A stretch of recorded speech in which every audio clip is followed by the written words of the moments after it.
ಸಾಲಿಗ್ರಾಮ ಮೇಳದ ತಿರುಗಾಟಕ್ಕೂ ಇದಕ್ಕೂ ಇರುವ ವ್ಯತ್ಯಾಸ ಅಂದ್ರೆ ಅಲ್ಲಿ ಎಲ್ಲ ಪ್ರೇಕ್ಷಕರು ಪ್ರಬುದ್ಧ ಪ್ರೇಕ್ಷಕರು ಹೌದು. ಮತ್ತೆ ಆಗ ಎಲ್ಲ ಪ್ರೇಕ್ಷಕರೇ ನಮ್ಮ ಕಲಾವಿದರನ್ನ ತಿದ್ದುವ ಹಂತದ ಪ್ರೇಕ್ಷಕರು ಇದ್ದಿದ್ರು.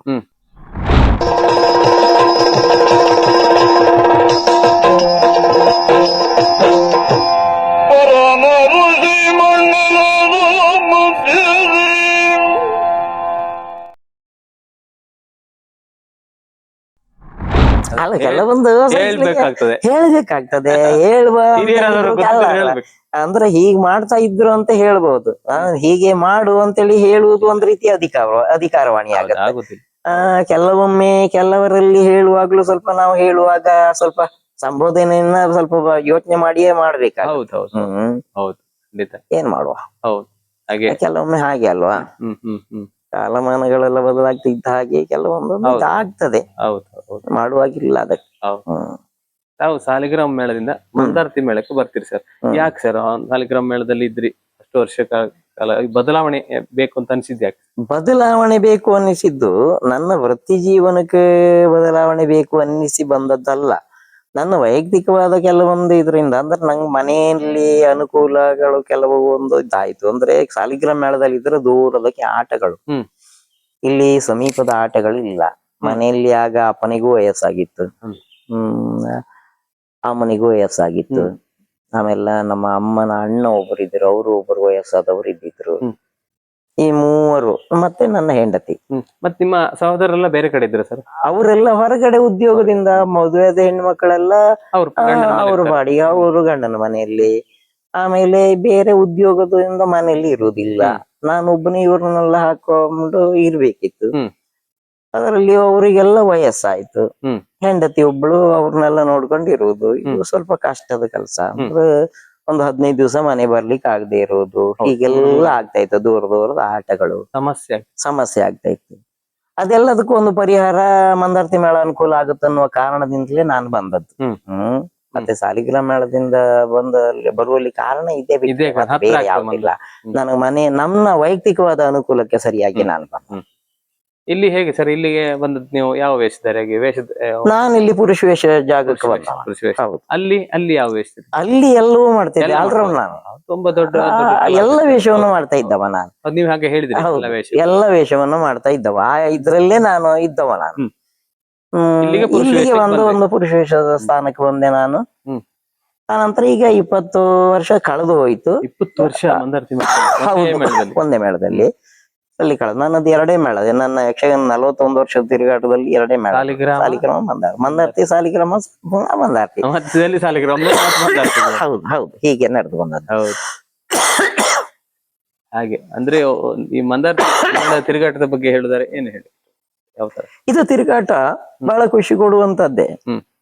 ಯಾಕೆ ಹೇಳಿದ್ರೆ ಸಾಲಿಗ್ರಾಮ ಮೇಳದ ತಿರುಗಾಟಕ್ಕೂ ಇದಕ್ಕೂ ಇರುವ ವ್ಯತ್ಯಾಸ ಅಂದ್ರೆ ಅಲ್ಲಿ ಎಲ್ಲ ಪ್ರೇಕ್ಷಕರು ಪ್ರಬುದ್ಧ ಪ್ರೇಕ್ಷಕರು ಹೌದು.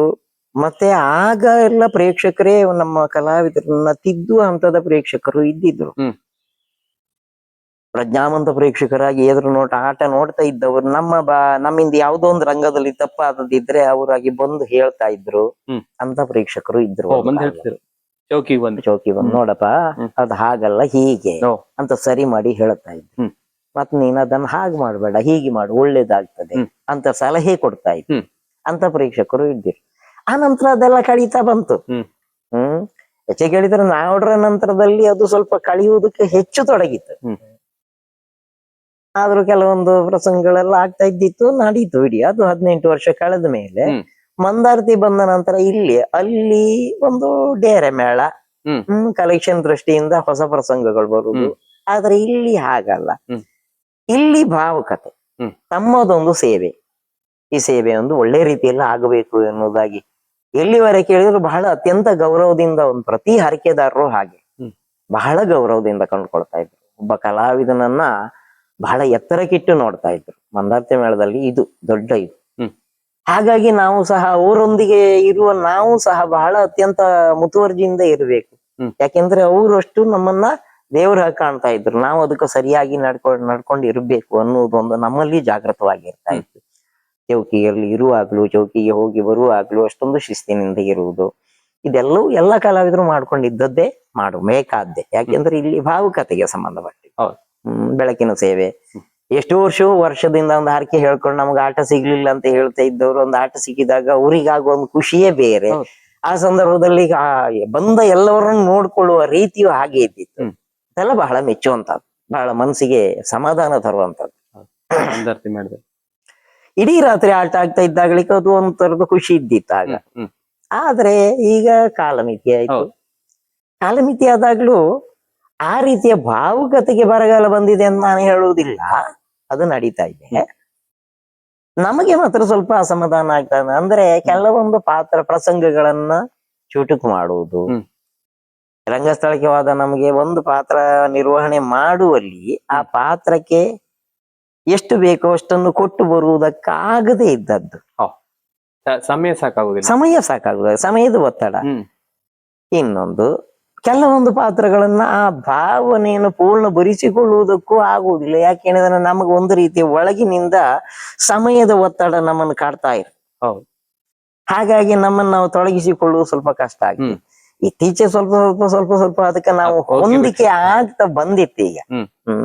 ಅಂದ್ರೆ ಕೆಲವೊಂದು ಕಥೆಯಲ್ಲಿ ಕೆಲವೊಂದು ಅನಪೇಕ್ಷಿತ ಸಂದರ್ಭಗಳನ್ನ ಘಟನೆಗಳನ್ನೆಲ್ಲ ಬಿಟ್ಟು ಮುಂದೆ ಹೋಗುವಂತದ್ದು ಇಂಥದ್ನೆಲ್ಲ ಮಾಡ್ತಾ ಇತ್ತು. ಹಾಗಾಗಿ ಮಾಡ್ಕೊಂಡು ಹೋಗ್ಲಿಕ್ಕೂ ಆಗುತ್ತೆ, ಆದ್ರೆ ಪೂರ್ಣ ಅಲ್ಲ. ಹೌದು, ಪೂರ್ಣವಾಗಿ ಮಾಡ್ಲಿಕ್ಕೆ ಕಷ್ಟ ವನಸ್ಪತಿ ಅಂದ್ರೆ ಈ ಕಾಲಮಿತಿ ಕಷ್ಟ ಅಂತ ಹೇಳ್ತೀವಿ ಅಲ್ವಾ? ಕಷ್ಟ ಮಾಡದಿತ್ತು ವೇಷಧಾರಿಗಳಿಗೆ ಒಳ್ಳೆದು, ವೇಷಧಾರಿಗಳಿಗೆ ನಮ್ಗೆ ಇಲ್ಲ ಯಾವ ರೀತಿಯಲ್ಲೂ ನಮ್ಗೆ ಅದು ನಮ್ಗೆ ಸೌಖ್ಯ ಸಿಗ್ತದೆ ಅನ್ನೋದಕ್ಕಿಂತ ಹೆಚ್ಚು ಮಾನಸಿಕವಾಗಿ ಒಂದು ಪೂರ್ಣ ಸಮಾಧಾನ ಪಟ್ಕೊಳ್ಲಿಕ್ಕೆ ಆಗುದಿಲ್ಲ. ಇಡೀ ರಾತ್ರಿ ಆಟ ಆದ್ರೆ ಕೆಲವೊಂದು ವೇಷಗಳನ್ನು ಮಾಡಿದಾಗ ಒಂದು ಮನಸ್ಸಿಗೆ ಒಂದು ಸಮಾಧಾನ ಸಿಗ್ತಿತ್ತು. ಇಡೀ ರಾತ್ರಿ ನಿದ್ರೆ ಬಿಡುದಾಗ್ಲಿ ಏನೇ ಆಗ್ಲಿ ಆತ್ಮ ಸಮಾಧಾನ ಸಿಗ್ತಾ ಇತ್ತು. ಇಲ್ಲಿ ನಿದ್ರೆ ಬಿಡುವುದು ಬಿಡ್ಲೇಬೇಕು, ಆದ್ರೆ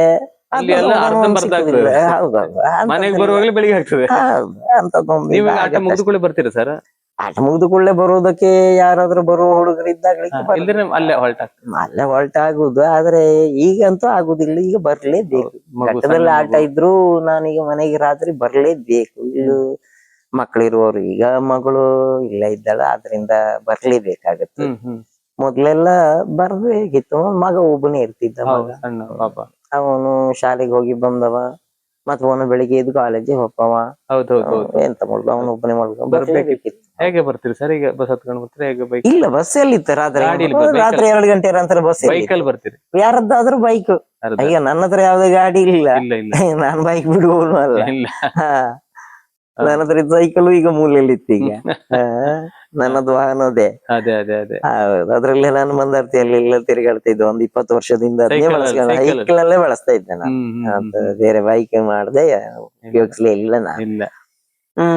ಯಾರಾದ್ರೂ ಈ ಕಡೆ ನಮ್ಮ ರೂಟ್ ನಲ್ಲೇ ಬರುವ ಮಕ್ಕಳ ಹುಡುಗರ ಜೊತೆಯಲ್ಲೇ ಹೋಗುದು, ಜೊತೆಯಲ್ಲೇ ಬರೋದು ಮಾಡ್ತಾ ಇದ್ದೆ. ಸರ್, ನಿಮ್ಮ ಮಂದಾರ್ತಿ ಮೇಳದಲ್ಲಿ ಯಾವ ರೀತಿಯ ಪಾತ್ರ ಮಾಡ್ತಿದ್ರಿ ಸರ್? ಈಗ ಮಾಡ್ತಿದ್ದೀರಿ? ಈಗ ಪುರುಷ ವೇಷದ ಎಲ್ಲ ಇದು, ದೇವವ್ರತನಿಂದ ಹಿಡಿದು, ಕೃಷ್ಣನಿಂದ ಹಿಡಿದು, ಸುಧನ್ವನಿಂದ ಹಿಡಿದು, ಕ್ಷೇತ್ರ ಮಹಾತ್ಮೆಯಲ್ಲಿ ದೇವವರ್ಮ, ದೇವಿ ಮಹಾತ್ಮೆಯಲ್ಲಿ ವಿಷ್ಣು, ಹೀಗೆ ಇದೆಲ್ಲ ಸಾಧಾರಣವಾಗಿ ನಮ್ಮ ಆ ಜಾಗದಲ್ಲಿ ಇದ್ದವ್ರು ಮಾಡ್ತಾ ಇದ್ದ ಪಾತ್ರಗಳು. ಅದಲ್ಲದೆ ಬೇರೆ ಪಾತ್ರಗಳನ್ನು ನಾನು ಮಾಡ್ತಾ ಇದ್ದೆ. ನಾನು ಈಗ ಸುಧನ್ವ ಕಾಳಗ ಬಂದಾಗ ಸುಧನ್ವನ್ನೇ ನನಗೆ ಬೇಕು ಅನ್ನೋ ಇದೇನಿಲ್ಲ. ಒಟ್ಟು ನಾನು ಹಂಸಧ್ವಜನೂ ಮಾಡ್ತೇನೆ, ಕೃಷ್ಣನೂ ಮಾಡ್ತೇನೆ, ನಾನು ಮಾಡಬಲ್ಲೆ. ನಾನು ಇನ್ನು ಅರ್ಜುನನು ಮಾಡಬಲ್ಲೆ. ಹಾಗಾಗಿ ನನಗೆ ಯಾವ ಪಾತ್ರ ಏನು ತೊಂದರೆ ಇಲ್ಲ, ನನಗೆ ಯಾವ್ದೊಳಗಾಗುದಿಲ್ಲ, ಯಾವ್ದನ್ನು ನಾನು ಮಾಡ. ಅಂದ್ರೆ ನನಗೆ ಸ್ವಲ್ಪ ಈ ಸಾತ್ವಿಕ ಪಾತ್ರಗಳಂದ್ರೆ ತುಂಬಾ ಇಷ್ಟ. ರಾಮ ಇಂಥದ್ದು. ಅಂದ್ರೆ ಖಳನಾಯಕನ ವೇಷಗಳು ಕೆಲವೆಲ್ಲ ಈಗ ಅಂದ್ರೆ ಈ ಕೀಚಕನು ಇಂಥ ಪಾತ್ರಗಳೆಲ್ಲ ನಾವು ಅದಕ್ಕೆ ಮಾಡುದು ಅಂದ್ರೆ ನಮ್ಗೆ ಆಗುದಿಲ್ಲ ಅಂತ ಹೇಳುವ